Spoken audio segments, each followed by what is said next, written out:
नमस्कार साथियों, स्वागत है आप सभी का हमारे निर्मल क्लासेस यूट्यूब चैनल पर। और लगातार कंटिन्यूअस आपके लिए क्लासेस चल रही हैं। आज आपकी राजस्थान भूगोल की 10 बजे वाली क्लास है। तो इसमें हम पढ़ेंगे राजस्थान के वन्यजीव संरक्षण और राष्ट्रीय उद्यान और अभ्यारण्यों के बारे में। तो ये क्लास ज़्यादा लंबी हो जाती है, 1 घंटे के आसपास, इसलिए मैंने इस क्लास को 2 पार्टों में डिवाइड कर दिया है। तो आज हम इसमें वन्यजीव संरक्षण और राष्ट्रीय उद्यान के बारे में पढ़ेंगे।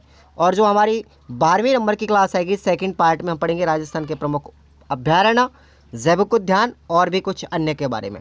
तो चलेगा, क्लास की शुरुआत करते हैं। उससे पहले आप सभी ने अगर हमारे नोट्सों को डाउनलोड नहीं किया है तो Khurana study official app download कर लीजिए प्ले स्टोर से। आपको डिस्क्रिप्शन बॉक्स में भी ऐप का लिंक दिया गया है। आराम से मस्ती के साथ पढ़ेंगे। और चलिए चैप्टर को स्टार्ट करते हैं। उससे पहले आप लोग बिल्कुल बेसिक से पढ़ रहे हैं। हम हर एक टॉपिक को टॉपिक वाइज, हर एक सब्जेक्ट को टॉपिक वाइज पढ़ रहे हैं। रीड मेंस और रीड प्री दोनों का साथ साथ में सिलेबस करवा दूंगा। 3 से 4 मंथ में आपका कंप्लीट हो जाएगा, चिंता मत कीजिएगा। चलिए हम बात करते हैं सबसे पहले वन्यजीव संरक्षण और अभ्यारण्यों की और राष्ट्रीय उद्यानों की। तो देखिएगा, वन्यजीव होते क्या हैं। वन्यजीव कहते हैं दोस्तों, राज्य में वन्यजीवों की अनेक प्रजातियां पाई जाती हैं।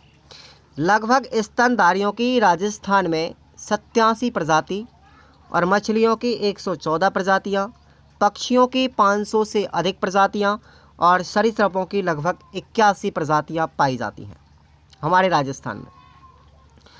ऐसे जीव, देखिएगा, ऐसे जीव जो विलुप्त होने के कगार पर हैं उनको संकटग्रस्त जीव कहते हैं।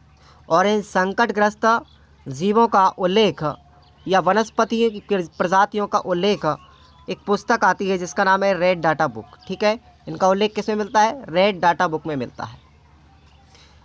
वन्यजीव संरक्षण 2 प्रकार से होता है।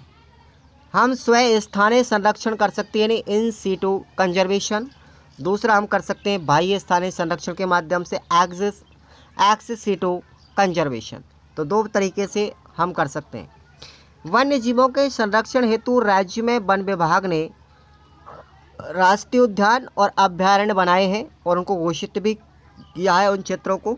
तो देखिएगा, हम एक बार थोड़ा सा संक्षिप्त दृष्टि से देख लेते हैं कि राजस्थान में कितने राष्ट्रीय उद्यान है, कितनी बाघ परियोजना है, कितनी रामसर साइट है, कितने कंजर्वेशन क्षेत्र हैं, कितने मृगवन हैं, कितने अभ्यारण्य।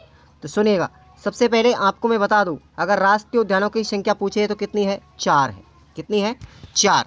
अगर हम बाघ परियोजनाओं की बात करें, बाघ संरक्षण क्षेत्र कितने हैं? 4।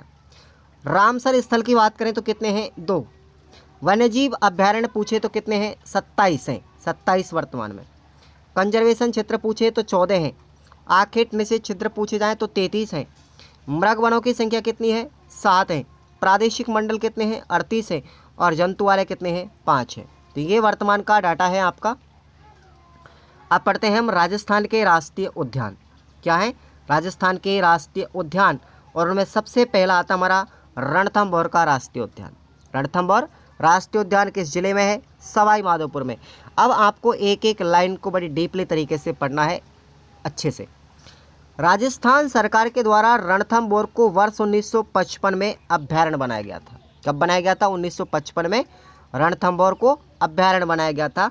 और 1 नवंबर 1980 को इसको राष्ट्रीय उद्यान का दर्जा दिया गया था।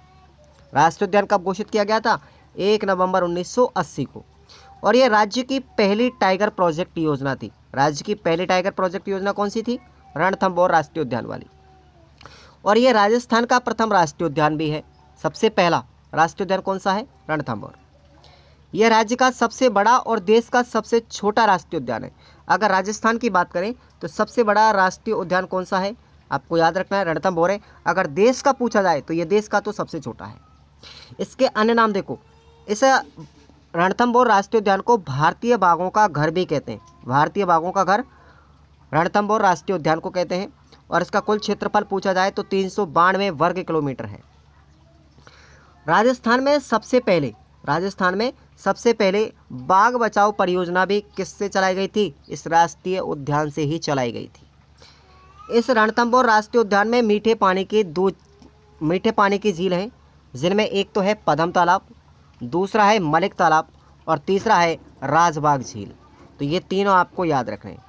इसके प्रमुख आकर्षणों में बात करें तो कौन कौन से जीव मिलते हैं? बाघ मिलते हैं, मगरमच्छ मिलते हैं, सांभर मिलते हैं, चीतल मिलते हैं, जंगली सुअर और काला गरुड़, ये यहाँ पर पाए जाते हैं। इस राष्ट्रीय उद्यान में 2 पर्वत श्रृंखलाएं भी हैं। वो 2 पर्वत श्रृंखलाएं कौन कौन सी? एक तो विंध्याचल पर्वत श्रृंखला और एक अरावली पर्वत श्रृंखला। चंबल एवं बनास नदियों के बहाव की वजह से यहाँ पर जैव विविधता भी पाई जाती है, ठीक है ना। इसके आसपास कौन सी नदी बहती है? तो चंबल और एक बनास। इसकी वजह से बहने के कारण इस राष्ट्रीय उद्यान में अनेक प्रकार की जैविक विविधता पाई जाती है, पेड़ पौधे पाए जाते हैं, वनस्पतियाँ पाई जाती हैं। हम पिछले वर्षों में देखें तो बाघों की संख्या को लेकर के मिशन एंटी पॉन्चिंग अभियान चलाया गया था, और वेरी वेरी इंपॉर्टेंट, इसको अंडरलाइन करेंगे। मिशन एंटी पॉन्चिंग अभियान किस अभ्यारण्य में चलाया गया था? रणथंभौर में चलाया गया था। यहाँ पर eco development, India eco development project भी चलाया गया था, ये भी इंपॉर्टेंट लाइन है। इंडिया इको डेवलपमेंट प्रोजेक्ट कहाँ चलाया गया था? रणथंभौर में। और यहाँ पर त्रिनेत्र गणेश जी और जोगी महल भी बना हुआ है। आपने सुना होगा 3 नेत्रों वाले गणेश जी, रणथंभौर का मंदिर कहाँ पर है? इसी अभ्यारण्य में है। हमारा दूसरा अभ्यारण्य आता है साथियों केवलादेव राष्ट्रीय उद्यान। कौन सा है? केवलादेव राष्ट्रीय उद्यान कहाँ पर है? भरतपुर में, और इसको हम घना पक्षी विहार भी बोलते हैं। अभ्यारण्य इसको घोषित किया गया था मार्च 1956 में, इसको अभ्यारण्य बनाया गया था, इसको केवलादेव को। लेकिन इसको राष्ट्रीय उद्यान का दर्जा कब मिला था? 27 अगस्त 1981 को केवलादेव को राष्ट्रीय उद्यान घोषित किया गया था। ये एक वेटलैंड कंजर्वेशन क्षेत्र है। वेटलैंड कन्वेंशन क्षेत्र 1981 के अंतर्गत वर्ष 2004 में रामसर साइट सूची में इसको शामिल किया गया था। तो आपको याद रखना, रामसर साइट में शामिल राजस्थान की 2 स्थल हैं। एक तो है हमारा केवलादेव राष्ट्रीय उद्यान रामसर साइट, इसको हम आर्द्र भूमि क्षेत्र या नम भूमि क्षेत्र भी कहते हैं, ठीक है ना। और इसको वर्ष 1981 में रामसर साइट में घोषित किया गया था। और दूसरा है हमारा शामर क्षेत्र, ये भी आपको याद रखना, शामर झील जो है इसको भी वेटलैंड क्षेत्र में या रामसर साइट में घोषित किया गया था। 1985 में इसे वर्ल्ड हेरिटेज साइट में घोषित कर दिया। वर्ल्ड हेरिटेज साइट में भी शामिल किया गया है केवलादेव को 1985 में। एक एक लाइन इंपॉर्टेंट है। अगर हम बात करें विश्व धरोहर का दर्जा पाने वाला राजस्थान का एकमात्र अभ्यारण्य कौन सा है? विश्व धरोहर सूची में शामिल है ये, क्योंकि रामसर साइट घोषित हो गया ना, इस वजह से। तो ये एकमात्र ऐसा अभ्यारण्य है जिसको विश्व धरोहर सूची में शामिल किया गया है। इसे पक्षियों का स्वर्ग भी कहते हैं, क्योंकि इसमें पक्षी, बहुत विदेशी पक्षी भी आते हैं। अंतर्राष्ट्रीय पक्षी साइबेरियन सारस यहाँ सर्दियों में निवास करने के लिए आते हैं, ठीक है। इसके अलावा यहाँ पर हंस भी पाए जाते हैं। शुक, सरिस्का, चकवा, चकबी, लोहा, सारस, कोयल, धनेश और मोर आदि पक्षी देखने को मिलते हैं। यह राष्ट्रीय उद्यान प्रसिद्ध पक्षी विशेषज्ञ थे एक, जिसका नाम था डॉक्टर सलीम अली। ये प्रश्न 2 बार एग्जाम में आया हुआ है कि भाई डॉक्टर सलीम अली की कर्मस्थली कौन सी है?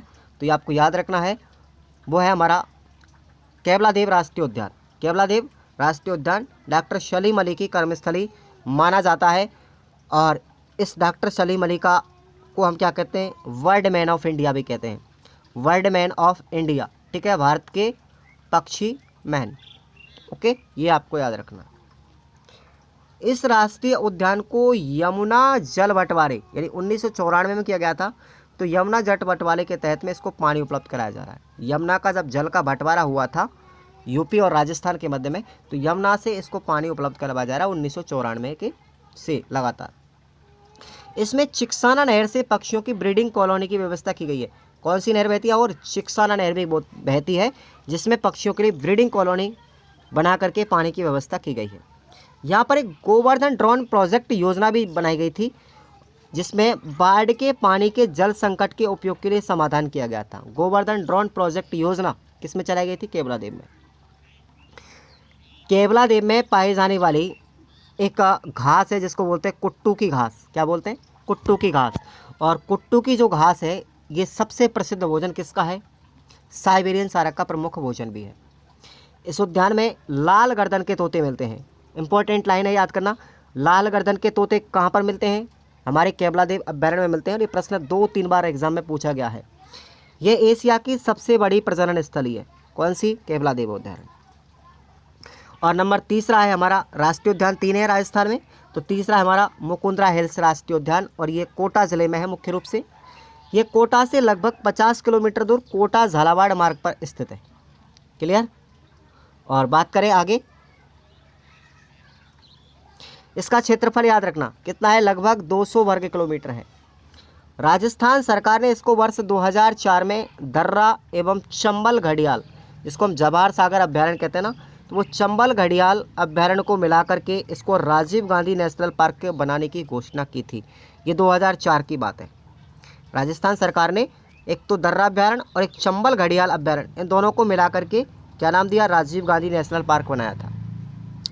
कैबिनेट की बैठक में इसका नाम बदल करके क्या कर दिया गया था, दर्रा राष्ट्रीय अभ्यारण्य कर दिया गया था। इसका क्या नाम बनाया था दोबारा, फिर दर्रा राष्ट्रीय अभ्यारण्य घोषित किया गया था इसको। फिर 17 नवंबर 2009 में फिर इसका नाम बदला एक बार, और इस दर्रा का नाम बना दिया हाड़ौती के प्रकृति प्रेमी एक शासक थे कोटा के मुकुंद सिंह। उस मुकुंद सिंह के नाम पर 17 नवंबर 2009 को इस अभ्यारण्य का नाम कर दिया गया था मुकुंदरा हिल्स राष्ट्रीय पार्क। क्या नाम बनाया, मुकुंदरा हिल्स नेशनल पार्क, ये इसका नाम रखा गया था 17 नवंबर 2009 में। याद रखना, मुकुंद सिंह शासक के नाम पर। मुकुंदरा हिल्स को वन्यजीव संरक्षण अधिनियम 1972 के तहत में 9 जनवरी 2012 को अंतिम विज्ञप्ति के द्वारा अनुमति देकर के अधिसूचना जारी की गई और इसको राष्ट्रीय उद्यान घोषित किया गया था। तो ये आपको डेट याद रखनी है, मुकुंदरा हिल्स को राष्ट्रीय उद्यान कब घोषित किया गया था, तो 9 जनवरी 2012 को। यहाँ पर मुख्य रूप से चीते, बाघ, सूअर, गागरोनी तोता और हीरामणि तोता पाए जाते हैं। ठीक है ना, गागरोनी तोता कह लो चाहे हीरामणि तोता कह लो, एक ही बात है। ये दोनों तोते मिलते हैं कहाँ पर, मुकुंदरा हिल्स में। इंपॉर्टेंट है, याद रखना, गागरोनी तोते और हीरामणि तोते मिलते हैं अपने मुकुंदरा हिल्स में, और लाल गर्दन के तोते आपको मिलते हैं कहाँ पर, केवलादेव में।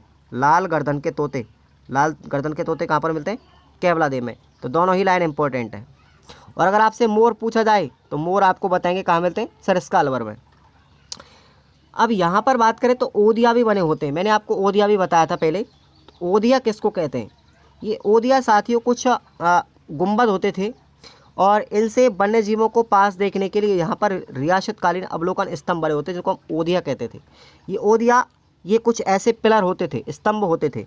इन स्तंभों में कुछ ऐसे छिद्र भी होते थे जिनके माध्यम से हम जानवरों का शिकार कर सकते थे, हिंसक प्राणियों को देख भी सकते थे। तो ये ओदिया यहाँ पर बने होते थे, और वहाँ के राजा ज़्यादातर ओदिया बनाते थे, और हर राज्य में ज़्यादातर बनते थे, लेकिन यहाँ पर इस अभ्यारण्य में ज़्यादातर पाए गए हैं। क्लियर। और कल की हम क्लास में हम पढ़ेंगे राजस्थान के अभ्यारण्यों को लेकर के। तो ये छोटा सा चैप्टर है, 2 पार्ट मैंने इसके बना दिए ताकि आपको कोई दिक्कत नहीं आए। और कल से हम अभ्यारण्यों के बारे में पढ़ेंगे, कंजर्वेशन क्षेत्रों के बारे में पढ़ेंगे, मृग वनों के बारे में पढ़ेंगे, जंतु वाले के बारे में पढ़ेंगे। ठीक है ना, तो आप लोग चैनल को सब्सक्राइब कर लें और वीडियो को लाइक जरूर कर दें। और रोज़ाना 10 बजे आप लोग ज्योग्राफी की क्लास लेंगे, उसके बाद 2 बजे आप हिस्ट्री की क्लास लेंगे, 4 बजे आप साइकोलॉजी की क्लास लेंगे, और 9 बजे रात को आप लोग पर्यावरण की क्लास लेंगे। तो ये आपका टाइम टेबल फ़िलहाल चल रहा है, इसमें कोई भी चेंज नहीं किया जा सकता। रेगुलर आप लोग क्लास लेते रहें। नए हैं तो चैनल को सब्सक्राइब करके वीडियो को लाइक और शेयर कर दीजिएगा। धन्यवाद।